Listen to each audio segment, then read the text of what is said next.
जयपुर से इस वक्त बड़ी खबर आ रही है। कृषि मंत्री किरोड़ीलाल मीणा का जॉइंट डायरेक्टर पर बड़ा एक्शन हुआ है, निलंबित कर दिया उनको। विभागीय कार्य में लापरवाही के चलते निलंबन हुआ है। जॉइंट डायरेक्टर भरतपुर को भी एपीओ कर दिया गया। कृषि विभाग की बैठक में लापरवाही पर लाज गिरी है।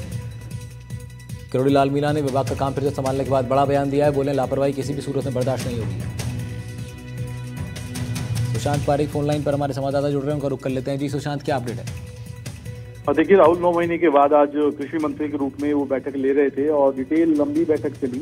सुबह बैठक शुरू हुई थी 11 बजे, शाम 5 बजे तक उन्होंने फीडबैक लिया और इस दौरान बहुत सारी अनियमितताएं सामने आई, बहुत सारी शिकायतें मिली और इन्हीं शिकायतों के संबंध में उन्होंने कुछ एक्शन भी लिए हैं। खासतौर पर कृषि मंत्री जो हैं उन्होंने आज मधुमक्खी पालन के बॉक्सेस के अनुदान भुगतान के संबंध में एक शिकायत जो मिली थी उसकी पड़ताल की तो पता चला कि संयुक्त निदेशक उद्यान भरतपुर जो योगेश कुमार शर्मा हैं उनकी इस मामले में लापरवाही रही है, उनको एपीओ किया गया। इसी तरीके से दूसरे जॉइंट डायरेक्टर के बारे में जो शिकायतें मिली थी उनको निलंबित किया है और ये एक्शन तुरंत प्रभाव से आदेश भी जारी हो गए हैं। इसके साथ कुछ दूसरी अनियमितताओं की जानकारी इस बैठक में आई।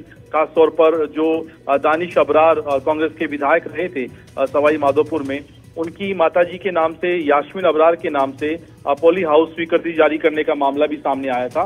इसकी जांच के आदेश भी इस बैठक में दिए हैं। जो बातचीत वो कर रहे थे उसमें उन्होंने कहा कि वो 9 महीने नहीं ले पाए, बैठक उससे समय खराब हुआ, लेकिन वो अब कोशिश करेंगे कि पिछले 9 महीने की भरपाई कर सकें और किसानों से जुड़े हुए तमाम जितनी सरकार की योजनाएं हैं उनको ठीक किया जा सके, समय पे उनको लागू किया जा सके, साथ ही डिपार्टमेंट को करप्शन फ्री किया जा सके।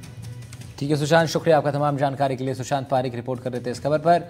बढ़ते हैं आगे। अब एनडीटीवी ने अमेरिकी विदेश विभाग के प्रवक्ता से खास बातचीत की है, जिसमें मार्गरेट मैक्लियोड ने टैरिफ को लेकर बात की है। क्या बातचीत हुई है, दिखाते हैं आपको। अमेरिकी राष्ट्रपति ट्रंप ने सत्ता में आते ही अवैध प्रवासियों को देश से बाहर निकालना शुरू कर दिया और सैकड़ों की तादाद में भारतीयों को भी डिपोर्ट किया गया।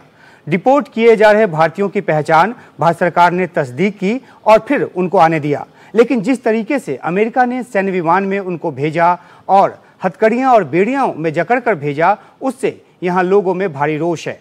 आखिर क्यों किया गया ऐसा, इस पर हमारे साथ बात करने के लिए एक्सक्लूसिव तरीके से अमेरिकी विदेश मंत्रालय की प्रवक्ता मार्गरेट मैक्लियोड हैं, जो कि लंदन से हमारे साथ जुड़ रही हैं और ये हिंदी और उर्दू में बहुत ही साफ गोई से बात करती हैं।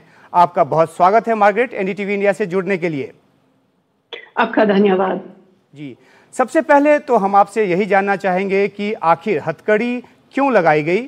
5 फरवरी को जो फ्लाइट आई थी उसमें तो महिलाओं को भी हथकड़ियां लगाई गई और ये खबर जब आई इंडिया में तो उसके बाद जो है यहाँ पे लोगों में भारी गुस्सा जो है वो देखने को मिला। तो क्या इस पर ख्याल है अमेरिकी विदेश मंत्रालय का? वैसे सुरक्षा प्रिकॉशंस आखिरकार हमारे सुरक्षा मंत्रालय की अधिकारी पर निर्णय होती जाती है और हम समझते हैं कि उनकी प्रोसीजर्स के मुताबिक वो बच्चों पर हथकड़ी नहीं करते हैं, अक्सर महिलाओं पर नहीं करते हैं। लेकिन अगर वो समझते हैं कि कोई पैसेंजर है जो उड़ान के दूसरे पैसेंजर्स के लिए एक जोखिम बन सके तो उनके डिस्क्रेशन पर फैसला कर सकते हैं। मैं आपको यही उदाहरण भी दे सकती हूँ कि इन पैसेंजर्स में कई लोग थे जो बराह रास्त भारतीय सरकार खुद गिरफ्तार किया। देखिए, ये ना सिर्फ अमेरिकी अधिकारी की सुरक्षा की बात है, बल्कि दूसरे परवाज पर होने वाले लोगों की सुरक्षा की बात भी थी।